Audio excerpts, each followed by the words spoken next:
Assalamualaikum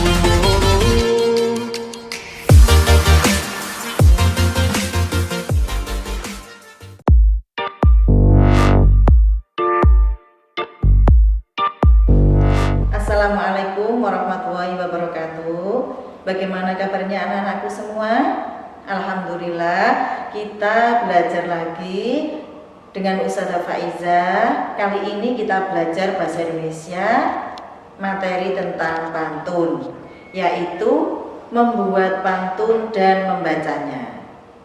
Sebelum belajar menulis pantun, kita ingat-ingat kembali tentang ciri-ciri pantun. Masih ingat kan?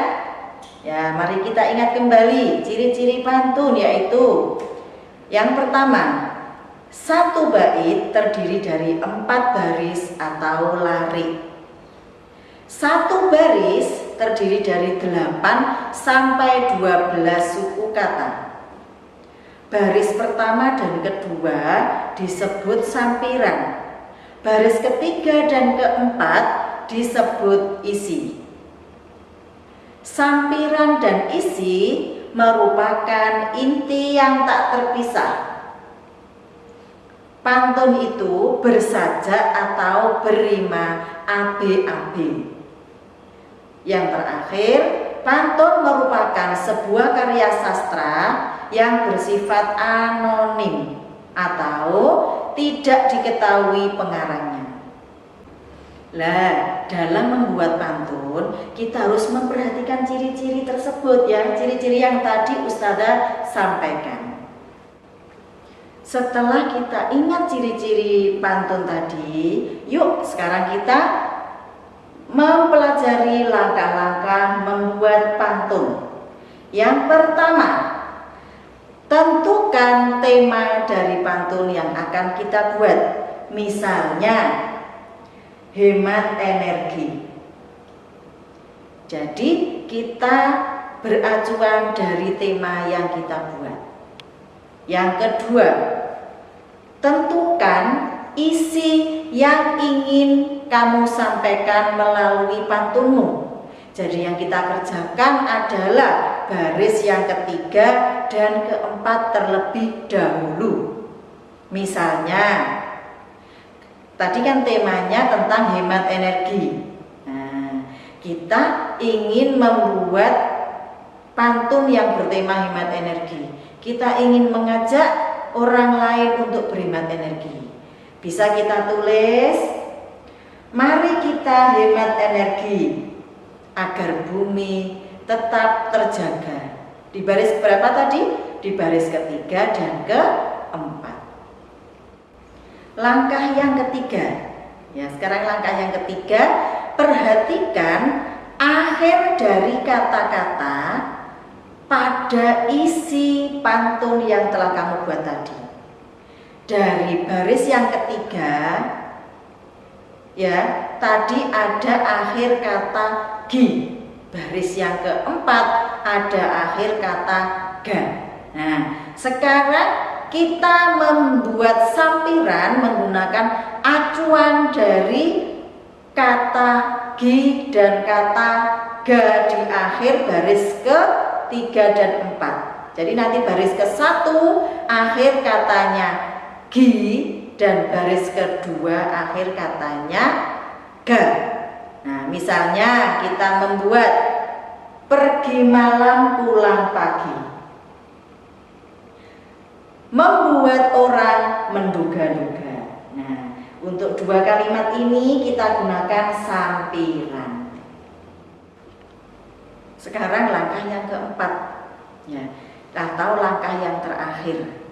Gabungkan bagian sampiran dan bagian isi pantun menjadi satu bait. Nah, sekarang kita susun yang baris 1 dan 2 sampiran dan baris ketiga dan 4 adalah isi. Pergi malam pulang pagi, membuat orang menduga-duga. Mari kita hemat energi agar bumi tetap terjaga. Oke anak-anak, mudah kan membuat pantun? Ya, nanti kita coba membuat pantun di rumah ya. Sekarang yang kedua, setelah pantun yang kita buat, kita membaca pantun tersebut. Nah, bagaimana cara membaca pantun? Nah, kita pelajari langkah-langkah membaca pantun. Ya. Dalam membaca pantun, kita harus memperhatikan beberapa hal. Di antaranya yang pertama adalah perhatikan intonasi. Ya, perhatikan intonasi atau penekanan tinggi, rendah, keras, lembut, dan cepat lambatnya suatu kata atau kalimat saat membaca puisi. Masih ingat ya, langkah yang pertama adalah perhatikan intonasinya. Yang kedua adalah perhatikan jeda. Apa itu jeda? Jeda adalah pemenggalan kata. Nah, jeda di sini berguna untuk memudahkan pendengar dalam memahami pantun. Nah, kalau kita tidak menggunakan jeda, pendengar akan bingung, ya, bingung untuk memahami pantun tersebut. Tapi kalau kita penggalan kata atau jedanya benar, maka pendengar akan mudah memahami isi dari pantun tersebut. Sekarang langkah yang ketiga, perhatikan pelafalan huruf atau kata. Nah, apa itu pelafalan? Nah, lafal adalah ucapan, bunyi, huruf atau kata yang benar.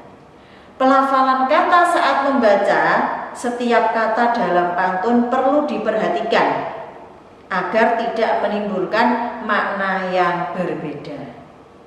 Dan yang terakhir adalah volume. Ya, volume suara atau keras lemah ucapan membaca pantun harus jelas terdengar oleh pendengar. Bagaimana, Nak? Bisa memahami materi pembelajaran hari ini? Yaitu yang pertama, kita latihan membuat pantun. Yang kedua, kita membaca pantun yang telah kita buat. Nah, sekarang waktunya kalian mengerjakan tugas. Ustazah akan memberikan 2 tugas. Yang pertama, buatlah 1 bait pantun dengan tema kesehatan. Kalian tulis di buku tulis dan nanti difoto, dikumpulkan ke ustazah. Yang kedua, bacalah pantun yang kalian buat dan kirim videonya ke guru bahasa Indonesia. Kelas 5A, 5B, 5C, dan 5D sudah tertulis nama guru dan nomor HP-nya. Alhamdulillah, hari ini kita sudah belajar tentang membuat pantun dan membacanya.